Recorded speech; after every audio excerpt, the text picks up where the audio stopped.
Thanks for clicking that thumbnail. In today's video, we're going to be reviewing the Bog FieldPod. I don't know. This thing.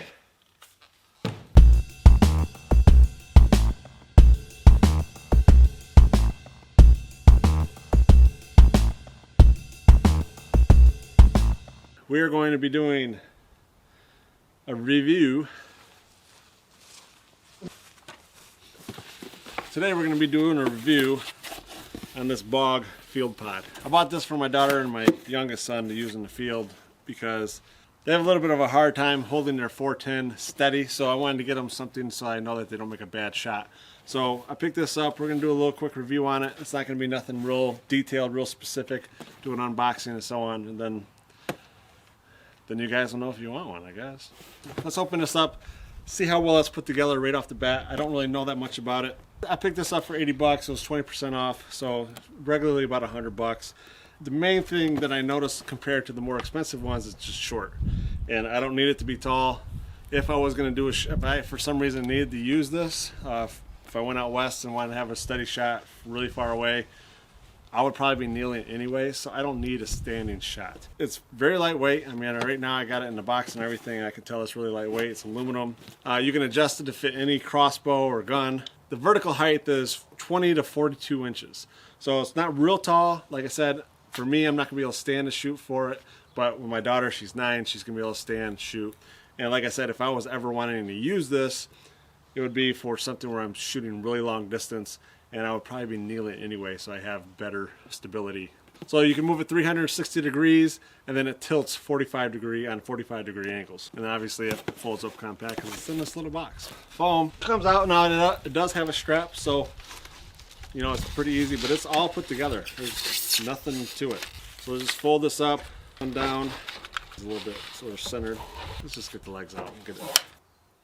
Can I look any stupider? Seriously, like I was watching this video, I'm like, you look like a moron. Are you allowed to say moron in videos? I don't know. You know, you can't say anything anymore, but I'm going with moron. I basically was taking this, breaking this down, putting it together, all the things that you need to see, and you can't see it because I had the camera too far away. I'm not explaining it all. We're gonna do this right now. I'm gonna break it down. So in the box, it came up nice and folded and so on. And I'm sure you're gonna wanna carry it out wherever you're going, nicely folded up and so on. So if you know you're going through the mountains, you don't want this thing just dangling around all over the place. So you loosen this part up right here, you slide it all the way down. Oh my gosh, I didn't loosen it up enough. And then you just take your third leg, so you got 3 legs here, tripod obviously.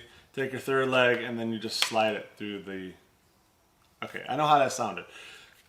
You put it in here and you slide it through here and it flattens right out. Twist this off.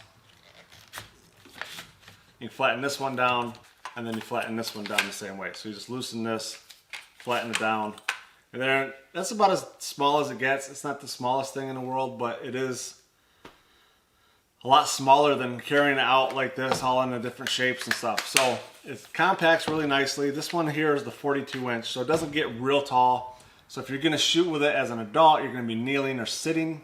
Once you set your gun on here, and you wanna tighten it up just a little bit. Okay, so once you tighten it up, then it's going to give it that resistance it needs to hold that gun nice and steady. So you don't want to tighten it too tight, but like when you have a gun on here and you're making little adjustments, the more resistance you have, the better you're going to have.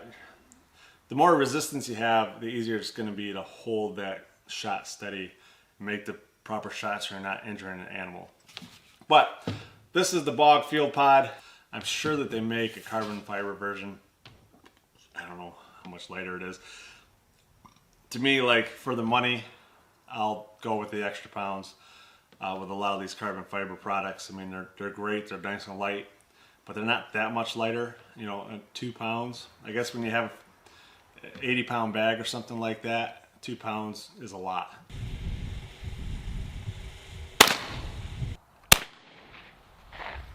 As you see, that FieldPod actually absorbs quite a bit of the shock. There wasn't a whole lot of movement on there. I mean, obviously Ethan is a bigger kid. You know, he's 16, about the same size as me. But for the most part, you know, obviously a 410 doesn't have lot of kickback. But for the most part, it's going to do its job. You know, it's going to keep it steady. It's really easy to move. When you have the gun on there, if you have it just tight enough, you can easily move it around. So if a turkey comes in, you really don't want them to see any movement. So if you don't have to mess with this pod a whole bunch, that's going to be the best option for you. You want to be able to do slight movements, real smooth, real easy, and be able to knock that bird, you know, on its tail feathers. That's it for the Bog Field Pod. I think it's a really good field pod, especially for the money. There's other ones out there for around the same price that are, or there's other ones out there, you know, that are the same size, does the same job, and it's, you know, $160, $170. So that's a great option. If you're looking for a gun rest, a tripod, a shooting tripod, anything like that, check out that Bog Field Pod. It's a great option. Thanks for watching. Comment down below, hit that like button. You don't have to do any of that stuff. Thanks for watching. I gotta go.